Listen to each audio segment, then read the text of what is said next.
Usa ka OFW ang gipatay sud mismo siyang panimay. Adunay live update si Luan Mirondina. May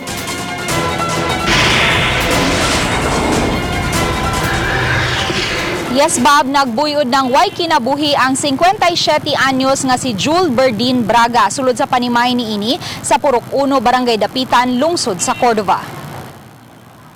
Alas 9 ganihang buntag, nakadawat og reklamo ang Cordova Police gikan sa mga mulupyo sa Purok 1, Barangay Dapitan mahitungod sa baho nga mialisngaw sa panimay sa biktima.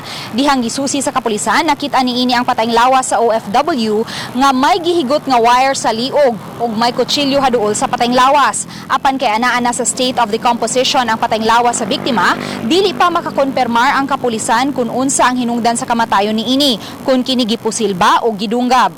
Matud sa mga silingan, katapusan nilang nakitaan ang 57 anyos nga OFW niadtong adlawng Domingo nga nagpalit og sudan. Niadtong Lunes sa gabii, mga alas 9 ngadto sa alas 10, nakadungog sila og lagubo apan wa lang nila kini panumbalinga.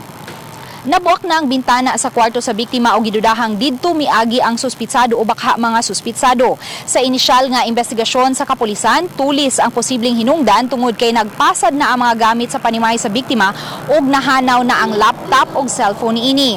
Niadtong Abril, gikatahong nahalinan ang biktima og yuta nga mokantidad sa 250,000 pesos apan dili pa hinuon makasiguro ang igsuon sa biktima kung lakip ba kini sa nahanaw o nadeposito na hinuon kini sa biktima. Bob, ang biktima usa ka byudo ug walay anak busa nag-inusara lang kini sa iyang panimay dihang nahitabo ang krimen. Blanco pa ang kapulisan sa Cordova sa posibleng responsable o mga responsable. Ug so far, Bob, mao kana ang latest nga atong nahipos gikan dinhi sa gawas. Bob, thank you so much, May, sa imong live report.